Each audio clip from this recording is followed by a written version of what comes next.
Hi, friends. This is Wendy Harrop, and welcome to the Say Yes to Yourself podcast.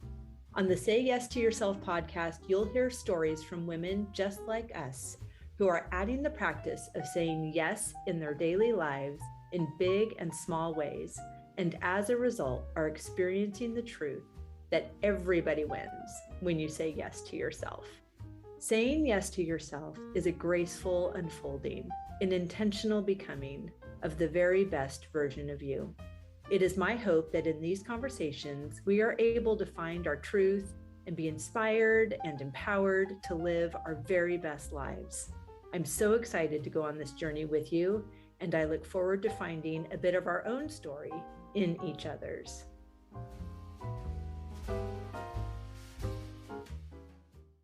Bonjour, mon amis. Welcome back to the podcast. I'm so excited to have you here, and I am so excited to be recording this from France. Whew, what fun. And whew, what a heat wave. If you are a news watcher, you may have known that when I arrived in France last week, it was the hottest on record ever in France and one of the hottest places in the world on that day. Happy birthday to me. Oh my goodness. And it's just been such a fun discovery of the contrast of the things that I love and the things that I would like slightly different. In fact, our train was canceled. So we flew into Paris and we were training to Cognac, and the train was canceled because of heat with no opportunity to rebook for many days. And the flights were very expensive to go to Bordeaux. And we decided, my friends and I, to rent a car. So we drove for 6 hours from the airport to Cognac to our beautiful chateau just in time for our dinner reservation. And it was so fun because we got to be in air conditioning the whole time. Hooray.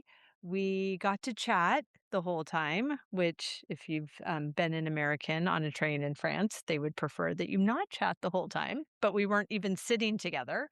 I was very happy not to have to schlep my very heavy suitcase up the stairs from the train station.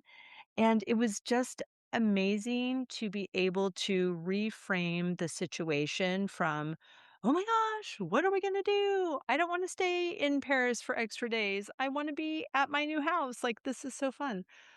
And to be open and available for new opportunities, for solutions to present themselves, for it to be easy, for it to be fun, for it to be even better than the original plan. It's just a great reminder that everything is always working out for us.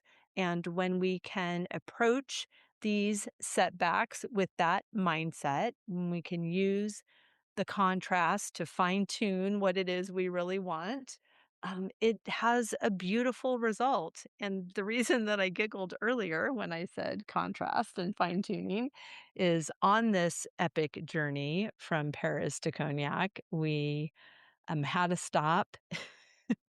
And there was a man who drives a truck who was outside of his truck with no shirt on. And it was 111 degrees. So he was very sweaty and probably not of the body type that looks fantastic with their shirt off.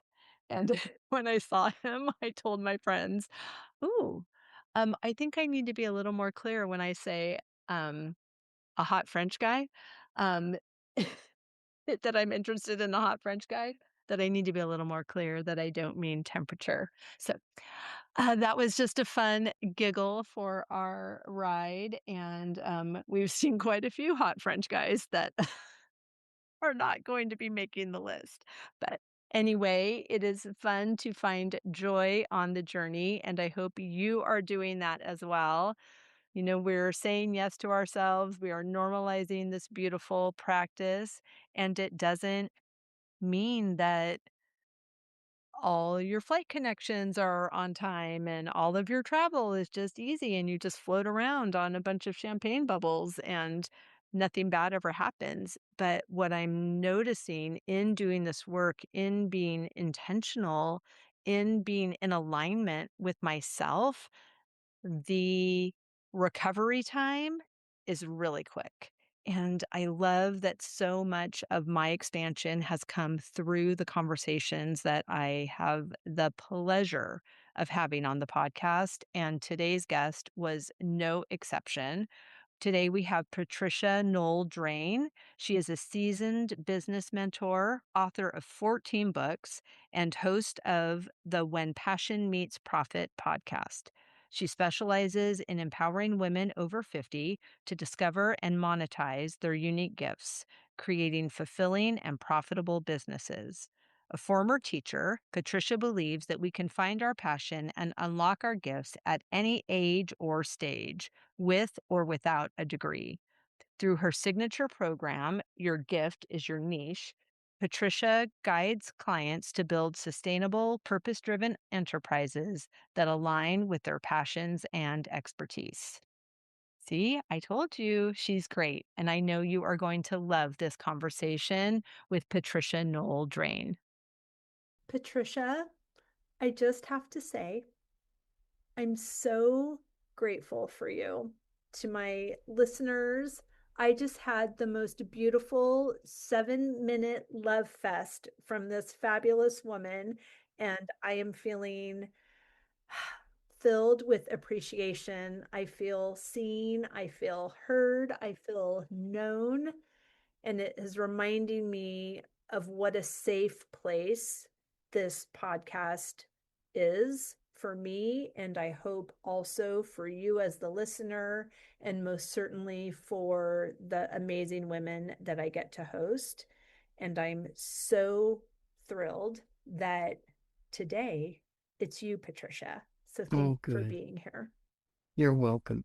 That was just so generous of you. So thank you. Well, everything that I said is the truth. I was telling for the audience, Wendy, how she comes across, and even from the music that begins the podcast, it's everything she is.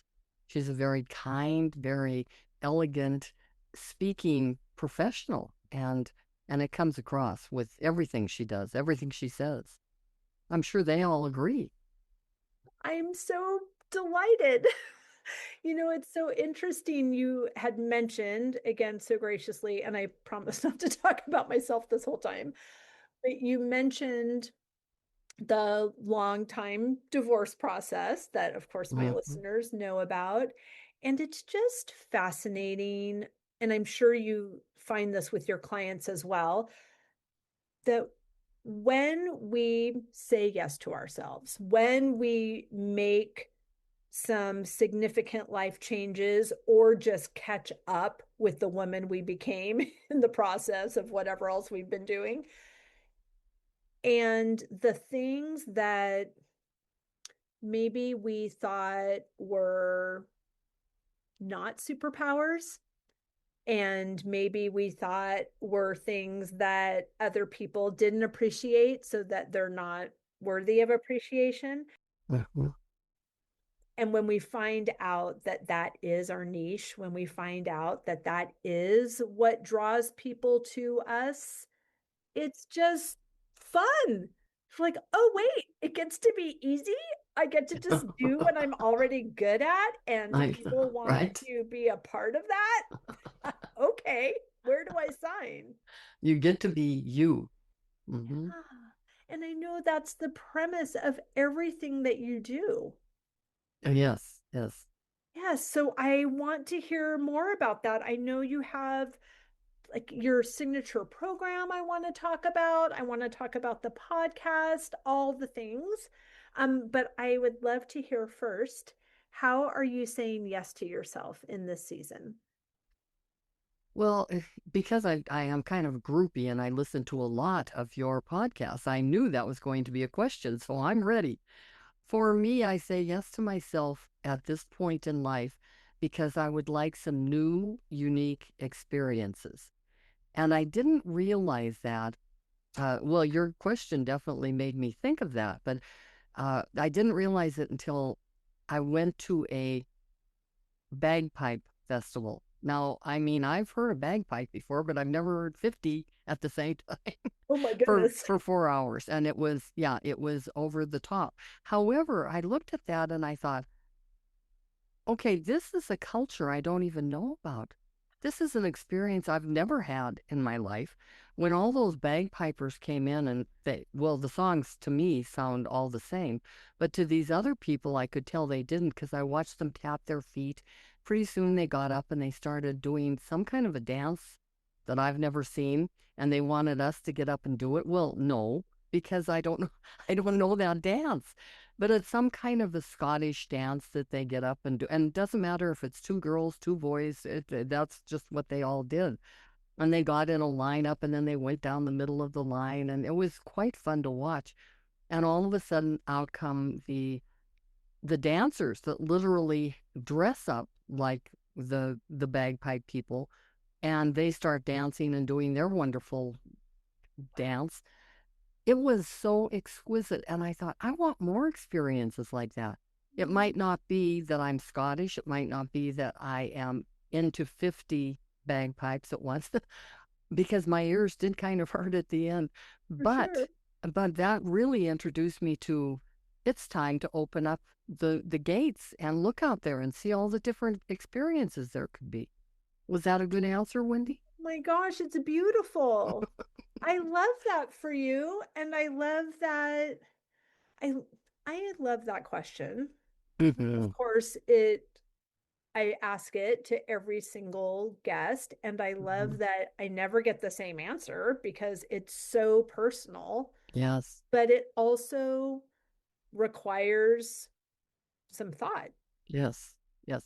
It's a great question. It's probably one of the best questions I've heard because I doubt that a lot of people say, I'm going to say yes to myself today. I'm going to do exactly what makes me happy and excited. I mean, it probably does not happen. So I love the question, Wendy. Thank you. I desire to normalize saying yes to ourselves Mm-hmm. and Mm-hmm. to create as many opportunities as I can. So you don't even have to think of a way. You could just say yes to the experience that I've already created on your behalf. It's so fun. What I love about your answer as well is this embracing of a beginner's mind, of seeing something new and not discounting it because it Mm-hmm. hasn't been in your experience before, Mm-hmm. but having yourself in a place of curiosity and discovery and to think, what else don't I know? What other Mm-hmm. wonderful things are That's right. happening that I want to be a part of?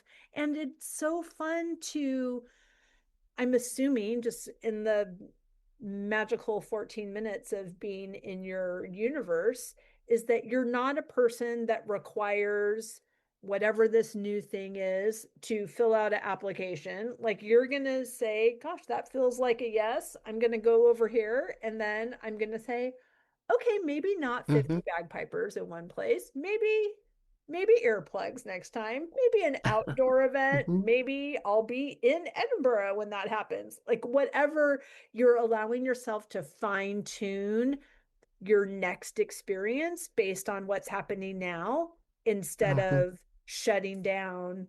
I've had all the experiences I meant to have, and now I'm just going to wait it out. Oh yeah, it's just opened all the windows, doors, and gates for me. And I was sitting next to a wonderful woman. And see, I just love it when you start saying to people, well, tell me about you. And she starts telling me that for 30 years, she was a train operator. I mean, she operated these trains. She was a conductor. At first, I thought she was a conductor of music because Okay. I thought, well, yeah, I know what a conductor is. And she said, yeah, so the train was quite large. And 30 years I drove. I'm like, oh my Wow. gosh, you're a conductor of a train. I mean, and it was so fun because she then said, I see that you tapped your foot and you like that dancing going on. We have a dance that goes on every second Monday of every month out at the Grange Hall. And I said, the Grange Hall. And she said, yes. So this next Monday, I'm taking an Uber along with my husband who's saying, what are we doing? We're going to the Grange Hall and we're just going to watch them dance, and we might dance and we might not. And we might go back and we might never go back. But we have to just be open to that. I was thinking, when I was thinking about what to say to that question, I go to the same restaurants all the time because I know I'm going to get great Italian food here, great Chinese food, whatever. And now I'm not doing that anymore. I mean, I'll go back there, but I want to try and experience all kinds of different restaurants to see what they're like. So thanks to you, Wendy, Oh my and that gosh. question. I love that. Now, is it the bagpipers that have opened up this portal of goodness and discovery for you? Or has this been a lifelong practice? Or what has shifted? Your question. No. Yes. I mean, I when Oh. when you started saying to people, as I'm listening to podcasts one after the other, and you're saying to each person, when did you say yes to yourself? Or what do you say yes to yourself about? You can ask it a million different ways. And I realized I have never even thought about that. I've never even thought in that direction. So it's time to say yes to yourself, that you're open to meet new people, learn a new dance, start singing if you love to sing. It was your question. And I realized, in my life, when I've asked people about different gifts that they've had, one of the gifts that they come up with for me is you ask the most pivotal and life-changing questions. Well, Mm. you do also. And your whole podcast is around that question. I love you. Thank you so Well, much. has nobody ever said that to you before? Not like that. Okay. All right. Thank you. Received. I know that I am doing good work. I Yes. know that it has impact. I know that I get beautiful love notes from people. I love this opportunity. I love that I am 57 years old and I have a microphone and I am not afraid to use it, and that people are having a benefit from that and I am benefiting from that. The ripple effects are so amazing. And I Yes. have had listeners reflect back the impact. I have not had any of those listeners as podcast guests. And so that's why I'm like feeling, wow, thank you. Mm-hmm. Mm-hmm. Thank you. I feel like Sally Field. You like me. You really like me. That's But good. it's true. Like, I think we know what we know, and it's lovely and delightful to be reminded. Mhm. Yes. Well, and when I'm dealing with people, the reason I chose women entrepreneurs over 50 for my people is because we forgot about ourselves for a very long time. And while we're raising children, and we're taking care of husbands, and we're making the dinner, and we're taking care of the home, and we're going to work, most people, it is very difficult to say, well, when was the last time you thought about yourself? Mhm. Oh, well, what are you talking about? And when I ask people, well, tell me what you're really wanting to do now that you're an empty nester and it's time for you to step out, Right. the answer is the same. I have no idea. And it's from most people. So I know there's a real need for your program and for what I do also, Yeah. because we need somebody in our corner that's going to look at us, hear us, and say, I can help you with that. Let me just ask you some questions and maybe lead you down this path with your gifts and with your talents that you already came in with. You have them already. And so then I'll say, well, what is your gift? What do you think one of your gifts would be? And they're like, oh, I don't have any gifts, because they think, playing the piano or the clarinet is a gift. No, no, no. We all have a gift. You heard what I just said. One of the gifts that people told me is that it's the questions that I ask. Mm. Well, who would think that questioning people would be a gift? But it is.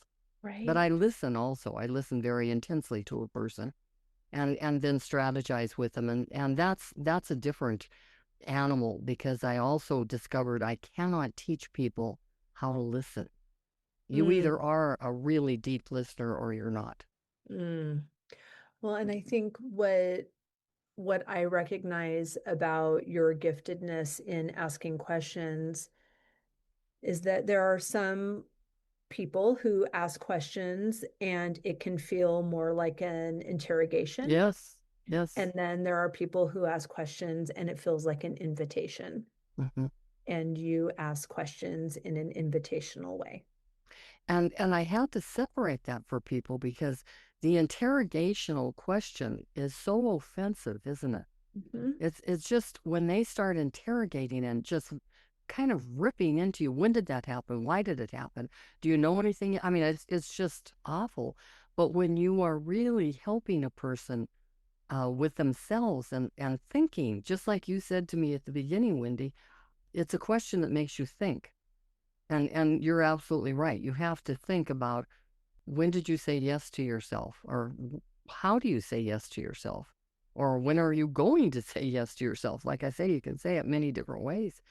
And when you find the person like myself who has written a book, and by the way, I only got one copy because I don't want to release it. The name of it is I Forgot About Me.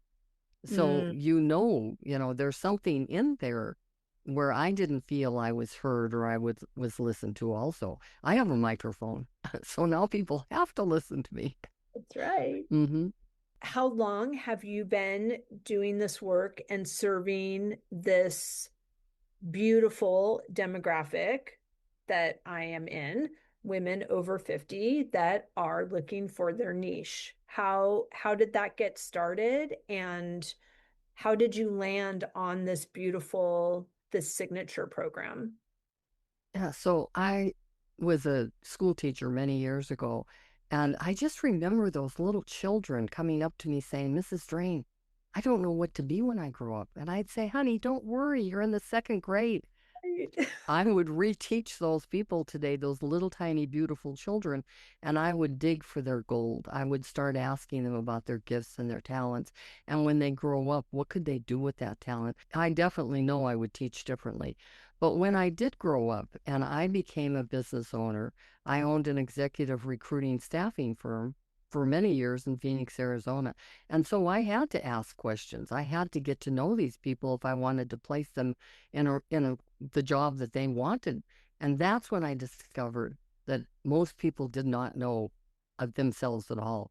And so they would come in and they would all say the same thing. And they all thought they were unique. They would say, Patricia, I don't know what I want to be when I grow up. Right. And so that's when I wrote the book, What Should I Be When I Grow Up, now that I'm 40, 50, 60, because it's not our fault. Nobody helped us to know that. Not one person in my life ever said, oh, Patricia, you know how to ask questions. You know what you could do with that when you grow up? Never did that happen. And it never will happen, by the way. It's going to have to be an offshoot of some sort where people really go to get to know themselves. But as they were asking me, what should I be? The second question was, oh no, now I have to find a niche. I don't know what it should be. Oh, have you ever thought that maybe it's your gifts and your talents would be your niche? Well, I don't have gifts and talents. Do you see what I mean? And then we Yep. go back again. And so, naturally, I put a course together called YourGiftIsYourNiche.com to help people. I wrote the book, What Should I Be? I wrote another book, Discovering Your Core. I just kept teaching through my writing so that maybe I could help people get to where they need to be without having to hire me as a coach or a business mentor. But I discovered that people need that many times. They need you walking with them. Right. It's the integration. Yes, yes, and the community, it really is. And so that's why just maybe within the last couple of years, I chose women entrepreneurs over 50 because we're different. We're experienced, Mhm. we know more. We don't get that paycheck every 2 weeks like other people do. Mhm. It's and we're also very creative, and we have to be creative. If we're not, it bothers us. We have to be productive. If we're not, that bothers us. we're a different breed. And I did not realize the difference for a very long time. Right. Oh, that's so fascinating. One of my trips last summer to France, I lead culinary trips for solo female travelers.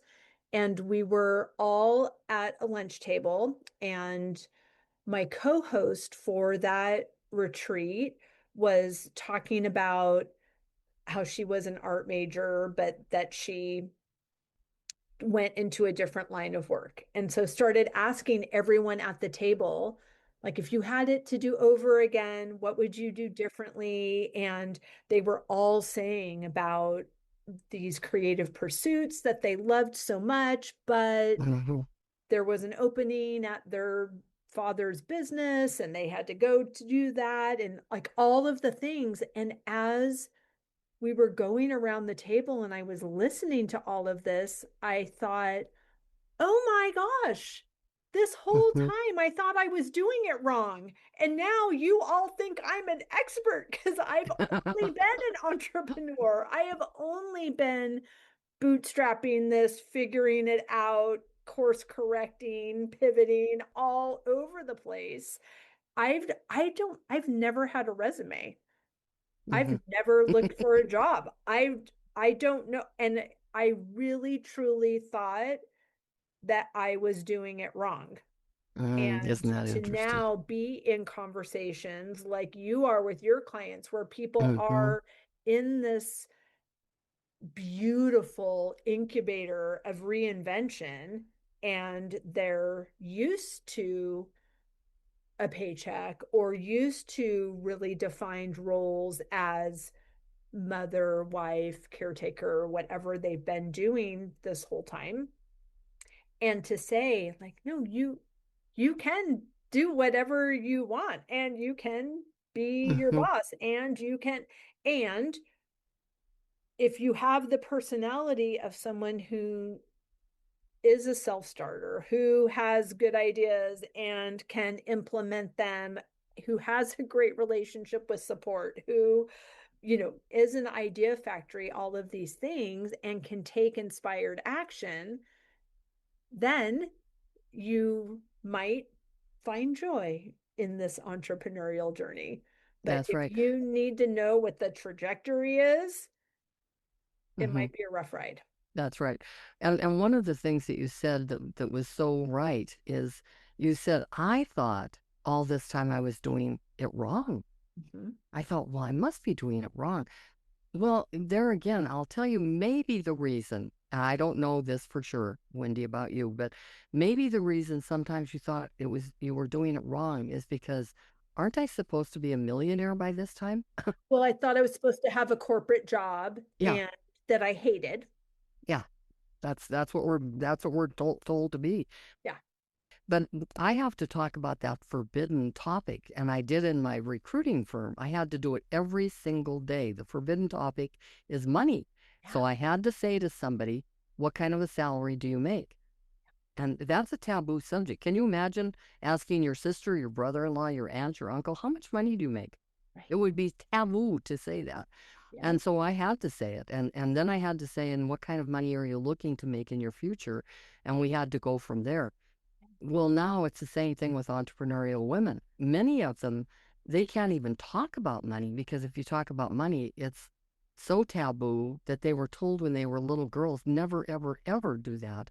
That's not nice. You don't ever want to make money with something that you love. You should just do that for free. And yet you still do have to pay for bread and things like that. So there's a real misconception there. And I think sometimes, Wendy, I don't know in your world, but sometimes you think you're doing it not the right way because you're not making the money that you hear people making on the internet. I mean, they're on there saying I made 300,000 last month. Did you? No. And so you have to kind of pay attention to that and realize that, oh, I have to align what it is I love to do, what I know to do, and get results for somebody else, and that it's okay to make an income doing that.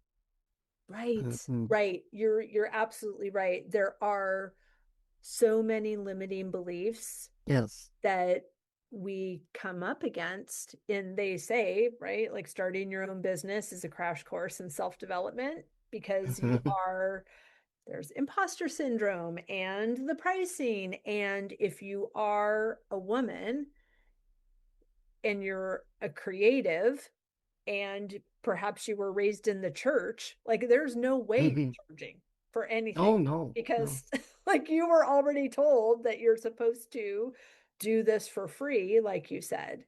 Mm-hmm. And it Mm-hmm. can be, I mean, it's all a process, but it's also a rude awakening when, Mm-hmm. we talked earlier today, and I know you listened to some episodes, so you know about my divorce process and how long that was. And a part of it was me moving through this resistance, this avoidance I had about the money, Mm-hmm. about how much it actually costs to run this home and this farm and my lifestyle and my daughter's needs and all of these other things.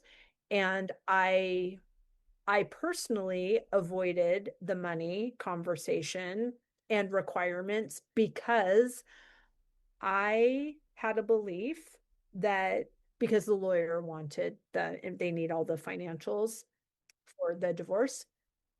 And I didn't want to fill out these forms because I thought that if everybody knew how much money I was investing in my business and in this house, that they were going to take it away, that they Yes, were going to say, you're not allowed yes. to do this. Mm-hmm. You have to go get a job and live in an apartment, which are the two Mm-hmm. things I am not interested in, Mm-hmm. unless that Mm-hmm. apartment's in Paris.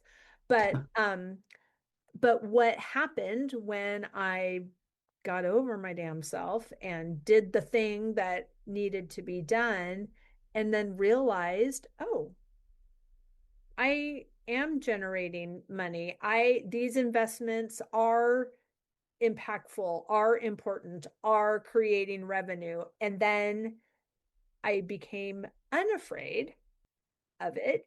And then because that relationship changed, because my mindset about it changed, and QuickBooks Mm-hmm. is my boyfriend now, and I like to hang out with him all the time because he tells me all the good things, then it changed everything. And then I was, like you said, being in alignment, I was the match Mm-hmm. for the money. Yeah. Before I was the match for the lack of the money Yes. because I was afraid. Well, and I'm glad you were able to put that so succinctly, because many people don't grasp that understanding. And maybe you had to go through the divorce that long to Totally. grasp it. Mm-hmm. Oh, everything is happening for me. Mm-hmm. It's not happening to me. And Mm-hmm. I know that I'm not going to miss out on what's meant for me. And I know that it's all going to be great. Mm-hmm.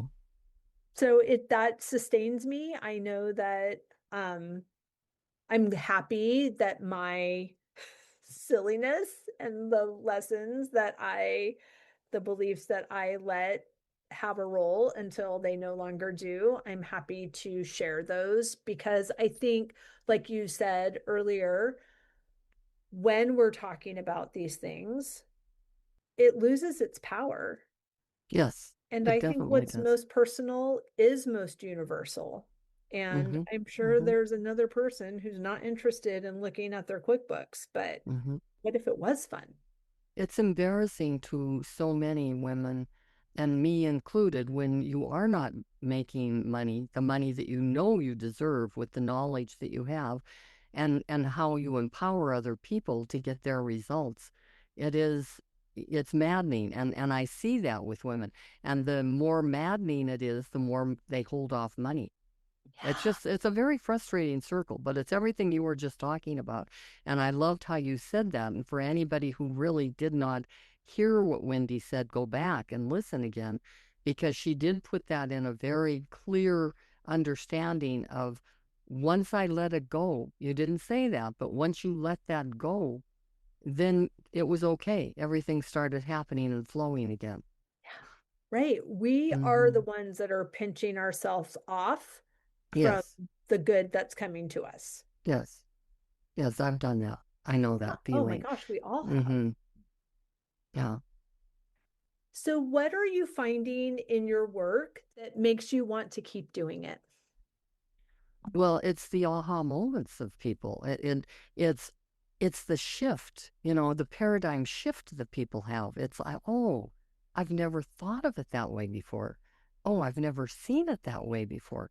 And that's what will always keep me going. But I'm also a student for life. I will always be learning new wonderful techniques and open to those particular techniques because I want to share what works for me and for others, because you can only share that, and we can only grow as a community together to help others. And as soon as women start stepping into their power and making the money that they are supposed to make, that's when we become so empowered that we don't need the men telling us, oh, you need to do this, you need to do that. It's happening right now in our world, as it will be forever. I love the woman. I don't remember her name, but she wrote something about the patriarchal society. Well, that's what we have lived in forever. And I don't knock that. I mean, I love men. I have lots and lots of men around me, but it has been a patriarchal society, and it is becoming more and more women oriented. And I love it because they're so bright, they're so efficient, they're so compassionate. And that's what I love about women. Right. Mm-hmm. And good people with money do Yes, good that's things. right. Yes. A few weeks Mm-hmm. ago, we had Nancy Griffin on the podcast, and she is doing this beautiful work between wealth and health Mm-hmm. and the implementation of those two places, and where philanthropy is holistic. And it's delicious. Mm-hmm.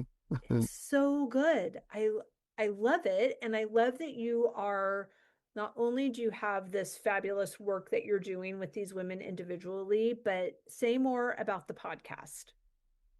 Well, I finally renamed the podcast. It was When Passion Meets Profit.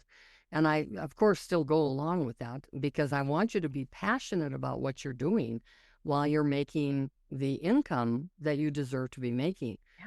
But now I have called it Women Entrepreneurs Over 50 Who Want to Work Less, Make More, Doing What They Love.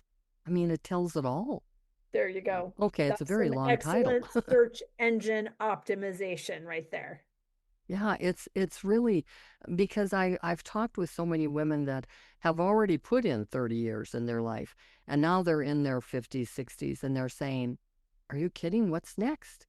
Right. Wonderful things are next. Well, I don't want to work harder than I was working. I was working 40, 50, 60 hours a week, right? You can work less, make more, doing what you love, but you do need to know what those tools and techniques are. I don't know if you remember the Tim Ferriss who wrote the 4 Hour Work Week, but when Yes. I interviewed him, he said, "Oh my gosh, people just." I asked him. I said, "Did people get upset with you with that book? Because I know people have these thoughts and these belief systems, and sometimes they can't get over them." And he said, They wanted to burn me at the stake. Right. You wondered if they got mad at me. Oh my gosh." He said, "But what I want people to know is it can be done. I've done it." Yeah. I was thinking about a young boy, and I put this in one of my podcasts or something. Jimmy Donaldson is his name, and he's called Mr. Beast on Yep. YouTube. Have you heard of him? Well, he started when he was 13. He has now created $1 billion empire with YouTube videos, and he's 28. So don't tell me that it can't be done in a different way today. It should be done in a different way today. Can you say more about that, please? Because I have a 12-year-old, and she is obsessed with Mr. Beast. That's the only way that I Oh, know that I know about him. And of mm-hmm. course, like when I'm first hearing, oh, I want to watch Mr. Beast on YouTube, I'm like, hold the phone. Who is this person? Why is he a beast? Right. What are we doing? Like, what's happening? Mm-hmm. And so then, of course, like deep diving and seeing what a brilliant, generous, Yes. silly individual this is. And Amelia was just saying yesterday, I like watching Mr. Beast because he gives away millions of That's right. dollars. And I look forward to giving away millions of Hmm. dollars. That's Like, wonderful. yes, Queen, watch that guy all day long. It's Yeah, so good. it So is I'm so good. really eager to, I love that you're talking to Tim Ferriss, that you're referencing Mr. Beast, that you're doing these Hmm. things and not saying, well, this is the way that it's been working. Hmm. And if you're over 50, you're going to have to play the game. Hmm. But you're not saying that. So No. I'm really eager. Say more. Tell us everything we need to know. Well, I don't want to steer people the wrong way because I do hear from I work with a lot of young people and they're my favorite people because they have all these ideas and these creativities and it's just so fun. You don't want to squelch them, but at the same time, not everybody can be Mr. Beast. Right. I mean, how many people do you know that have they've created $1 billion empire? That's not heard of. At 28. Right. It's really not a normal thing to do. I want the children to aspire. Well, here's my favorite line that really, really was life changing for me because I was born into that world of you work 9 to 5, you come home, you enjoy dinner, then you do whatever you want to do. And then on the weekends, you have fun. So that was my upbringing. And that's just not a true, it doesn't have to be done that way. But one of the things that changed my life, because my dad, who worked at the post office for 50 years, said to me, now, why do you seem never like satisfied? I said, oh my gosh, I'm always satisfied. Are you kidding? He said, well, you're always wanting to do other things. And I said, finally heard something from a guy named Jim Rohn. And he said, be very grateful for what you have while you aspire to have and to be more. And I thought, there you go. It's okay. See, it's okay to do both. And so Totally. say to your daughter, I talk to 12-year-olds all the time. And my main topic when I'm talking to 12-year-olds, especially, and especially girls, is you have to love yourself first before you can really love and cherish everybody else around you. Because little girls are kind of mean and they get to a point where they compare each other and they say meaner things to each other. So when I'm talking to them, I definitely never squelch what it is that they want to do. If they say, I really want to be a dancer and I want to be on the New York stage, and they literally cannot dance, I'm not going to be the one to say, you're not going to ever do that, because Right. maybe they'll be the choreographer there. Maybe Right. they'll be the conductor of the music there. I What don't, do I know? I don't even know my QuickBooks password. And I'm telling this little kid she's not going to be on a stage right, in New York. right. Like, who do I That's think right. I am? That's exactly right. Now, who do you think you are? And so I definitely hold back on that.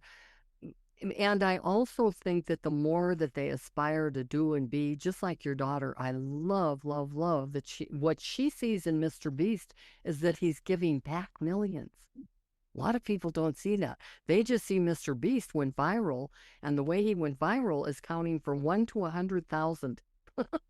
And I like, okay, I didn't watch that one. And I don't think I'm going to tune into it either. But I think it's so funny that like your daughter is following him. I tried to get an interview with him because, well, how fun to get into the mind of a 13-year-old and how he got on his bed one day and started jumping around and decided to make a video. It's so sweet. And then how did he become so generous when he finally became this billionaire? I mean, of course, people are saying, oh, yeah, well, you can afford to do anything. No, there are many billionaires that keep it all to themselves and would never consider putting it out the way that Mr. Beast has been. Well, we're really doing a wonderful number on Mr. Beast. We are. I've got to send him this. Yeah, it is so good. And I love that this open mindset that comes from a certainty, an inner knowing, a wisdom that we each have the information of what we desire. And when we do hold space for ourselves, when you're asking the questions of your clients, when I'm asking the question of the listener, like, what does love want you to know? Or if you have your journal and you're saying, if there were no limitations, what would I be, do, or have? And then Mm-hmm. after you write that fun love fest, then just cross out the word if and rewrite since there are no limitations, what would you be, do, and have? And then we can start to first allow ourselves to have the idea of what we want and allow ourselves Mm-hmm. to feel good about what we want, to know what you said about being satisfied with what is and eager for more, Mm-hmm. that's really how we're built. Mm-hmm. We are built in the image of our creator who is creative. So, yes, there is going to be something new, something more, something next, something bigger, not because we're selfish, but because we are inspired. Mm-hmm. That's right. My dad was not an entrepreneur, and I really should have been my first clue on I am different and I think differently than somebody that would go for 50 years to the post office of all things. Right? Now, he was well, I pretended like he owned the post office for a long time until I got caught, and that wasn't fun. But my dad was I don't know, assistant postmaster or something there. So he wasn't a mailman going out, but I mean, there are those people that we need that Yeah, think 9 to 5, and then we right. need those people. But that is not who I am, and I am somebody that not only thinks it, I know that you can work less, make more, and do what you love because I'm proof of it. But you do need, like I say, you do need some tools. You need the information on how to do it. And probably not going to Mr. Beast to get it because Mr. Beast doesn't even know what he has done to create this huge thing that he has created. But like I say, and your daughter's name is Amelia. It is. Yeah, how wonderful that Amelia says, "Oh, I love Mr. Beast because he gives so much back. I can't wait to give back." Yeah, Yeah. that's why I can't wait to hear what she's going to do. I know, me too. Mm-hmm. Mm-hmm. She's a unicorn and Mm-hmm. amazing and fantastic. Oh my gosh. So, the promise of this podcast that you're hosting, I think, is a very easy yes, right? Yes, I would love to do what I love and work less and make more and all of those good things. And I know for me what the answer to this question is, but I'm really interested to hear, what do you say to your client who says, okay, that sounds really good. Uh-huh. How in the world am I going to do that? Mm-hmm. And you know what I say? And it's really here I go with my questions. I say, "Great, let's get started. How do you want to work less? Tell me. I mean, do you only want to work 1 day, or do you want to work 2 hours a week, or do you want to work 40 hours because you really do love that and you want to give it your very best shot? But you have to know that." And it's so shocking to people because they go, "Oh, is it that simple?" Uh-huh, it's that simple. "Oh, okay, let's just get quickly over into the make more." Now, do you have anything that you do where you can bundle something, or you can possibly have a bigger ticket that you can, say to somebody, "I'd like to invite you to come with me to Paris." Only the ticket, instead of being maybe the 2,000, is now the 5,000, and you're making more on that ticket because you're the one that's in charge of everything that they're going to be doing there. And it's okay to have a big ticket. And I always say the bigger ticket is anything from 3,000 on up, and that scares a lot of people. And so I don't know if they're going to be able to make more and work less. See, it's all inside of the person I'm working with and the questions I'm going to ask. And then the last one is, okay, doing what you love. Well, let's get going there. What do you love to do? And literally will say, "I don't know." Okay, let's make a list of everything you love to do. And it can be gourmet cooking, it can be whatever you love to do. Second, and I call it a living list, by the way, so that you add to it every day.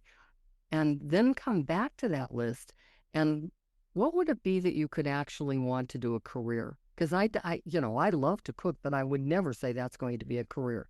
Okay, Right. so I don't even put a C next to that, but I would put a C next to questioning people. Okay, okay, what could you do in a career where you're questioning people to get to the point that they want to get to? They want to get from A to Z. What is it you could do? Oh, you could possibly be a mentor. Okay. All right. And you start naming those things. Now Right. let's put a dollar sign by the things that you could literally earn an income doing what you love. And then I go backwards. And now let's go back to making more. What is the ticket item that you would like to sell? What is the result you'd like to get? And one of the best things I've ever heard is from this jewelry maker. I just heard it, so I shared it on something else. She said, I never sell the jewelry to match your pink coat or your black coat or whatever.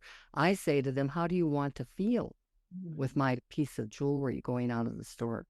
Well, that's what you want with the making more. How do you want that person to feel while you're making more money? Because otherwise, if they're not getting results, you're not going to feel good about That's right. making more. And then going all the way back to now, let's talk about how much you really want to work.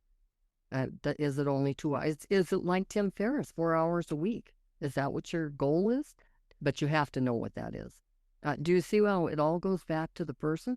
I do. Mm-hmm. It's so good. And thank you for sharing that process too, because I love how it's circular. Yes. And as the circle gets smaller and you're pinpointing what it is, you're still checking in with those buckets of time, money, and Mm-hmm. passion. Time, money, Mm-hmm. passion, time, money, That's right. passion. So once you get to that circle, you've done the work. It's gone through that filtering system Mm-hmm. and you think, I actually could do this Mm-hmm. instead of, someone looks at my trips and goes, oh, I could, or they plan their own wedding and now think that they're a wedding planner. And Mm-hmm. it's true, they did plan a wedding. And it's different for, different expertise and different skill level based on years of experience, et cetera, et cetera. So Mm-hmm. sometimes we just think like, oh my gosh, I'm watching this antique expert lead these trips to France. She's not even figuring out the hotel that they're going to stay at, and she's charging twice as much as me, and her profit margin is crazy fabulous. And I could look at that and compare my hard work to her ease and be Mm-hmm. frustrated, or I could say, okay, so I guess there is a market for not doing everything for the Mm-hmm. client. And Mm-hmm. and so I did that. I looked through and said, okay, well, what if I don't include the hotel? Well, then I could price it here and here, and then that would be more palatable. But then I looked at the offer and thought, that might be more profitable, but I don't feel good about that. That's not Yeah. the kind of trip I want to host. I Mm-hmm. want my client to only have to say yes once. And I Mm-hmm. want to take care of all the details. And I want to have this high touch curation of the event. And I want to be with them the entire time. Of course, they can opt out of things, but I'm going to stay at the hotel they're staying at. And I'm going to be in the Uber going to the fun thing that we're going to do with them. I'm not Mm-hmm. meeting anybody at some place and then saying goodnight, see you tomorrow when it's 4 o'clock in the afternoon. I like being a part of their experience and being available for them to really float through that experience without having to look for directions or figure out what we're doing for dinner or what, if Mm-hmm. is this a good street to walk down. I I like that. So that helped me okay, I went over on this tangent over Mm-hmm. here. I Mm-hmm. could do this, but Mm-hmm. Yep. I don't And want. that's exactly what I want people to do, to go there and say, but do I really want to charge 10,000 for something like that when in actuality I'm very happy at this particular rate. So you have to do what's comfortable for you, or it'll never work. You Exactly. can go out there all day long and say it, but it doesn't come from the heart any longer. It doesn't come from who you are any longer. So if you're not comfortable, you cannot do that. Right. And you can stair step it. Yes, Right? So you're absolutely. gonna like, okay, this is the trip I want to lead. This is how much that trip costs. Let's put it out there. I feel in alignment with it and we'll see how it lands. Okay. Okay, and what I thought you meant by stair stepping it is something that I worked with one of my clients, and she was doing cruises at the time. And I said to her, if you do start stair stepping, now I don't know if this is what you were talking about, Wendy, but let's say the cruise is 1,500. I'm making all these numbers up. I have no idea. But the cruise that she was planning is 1,500. And then she comes back with, however, if you would like dinner with the cruise guy, I see, I don't even know what I'm talking Right. about. At the captain's table. Okay, there at the captain's table, then it will be 2,000. However, if you want a one-on-one instructional time with me during our 7-day trip, that will be 4,000. I mean, it's your highest number, whatever that is. And by the way, you'll be in our community afterwards, and we will be following up with you after. The cruise is not the end of it for you, if in fact you sign up for our highest ticket. Is that what you meant by the stair stepping? Um, I did not. What I meant, but I appreciate that because that is, upselling for each individual for what they want. Yes. Mm-hmm. And I love that model because you're providing something for people at different price points Yes. and you are inviting that there's more value with the higher price point. And Mm-hmm. I do that in my service based offerings where it's Okay. my expertise that it's just how many hours of me are you going to get. But for my trips, the stair stepping is okay, we're going to stay at this hotel. Oh, I see. So that price makes it this, but as I go there more often and I learn more things and I learn about this other hotel, so now, like you can come this year and it costs this much. Next year it's going to be more expensive because we're slowly upgrading. I'm like bringing that community up with me as I learn more about Mm-hmm. this Okay. fabulous city that I keep coming back to. It's like, oh, okay. Well, this was the price point. And I didn't, for example, with Paris, I did my beta trip in October of 2021.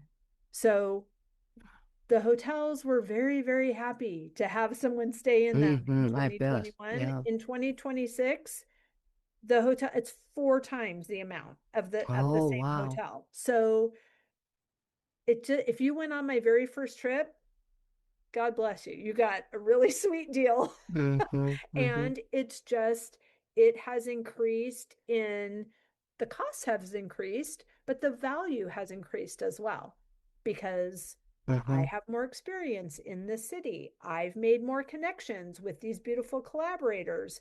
I know what I'm doing.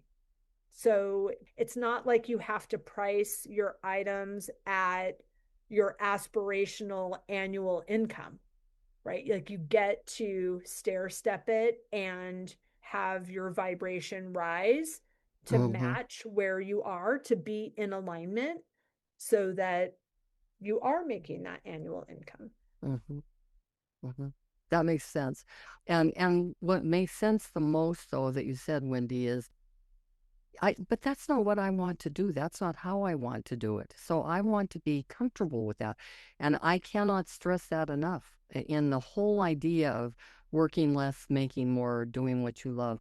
It has to come back. You have to constantly be checking in with yourself Am I comfortable with this? Do I feel good about this? Do I feel like I can get the results that I'm promising with this? It's asking all of those questions of yourself so that you feel very comfortable on the ride that you're about to go on.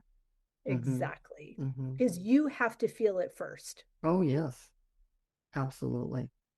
Oh my gosh. Patricia, you're so fun.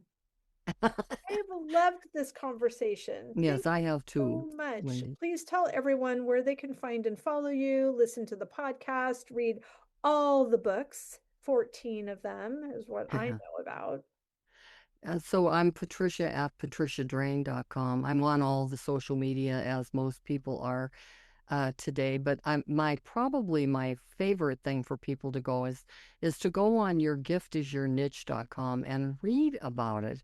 See if it resonates with you or with maybe even one of your children, to have that help, not only to find out your personality traits, because that's important to find out your personality. And there are so many personality tests out there today that I love, and they're telling people, and more successful people are self-aware. So I'm thrilled for that. But I think that your gift is your niche might be the only one that's actually teaching you how to take those personality traits and gifts and talents and make an income with it, so that you can maybe be doing something on the side as you're working your job, or maybe it's at your job, that all of these things are right there for you, and you get paid like I did when I was a school teacher. I couldn't believe I got paid to do this, because they didn't pay the little people that were there. And so Right. that's what you want, is what I had, and didn't even realize that that was a calling of mine. And like I say, here I am doing it all these years later, and we're just taller people. Right. Oh Mm-hmm. my We're gosh. we're not Amelia's size right now. We got Right. tall. Yes. Oh, it's so good. Well, I'm going to go to the website as well and take the test, and let's see how we expand this fabulous empire. It's so good. Thank you so much for your time, Patricia. Thank you, Wendy. It was wonderful.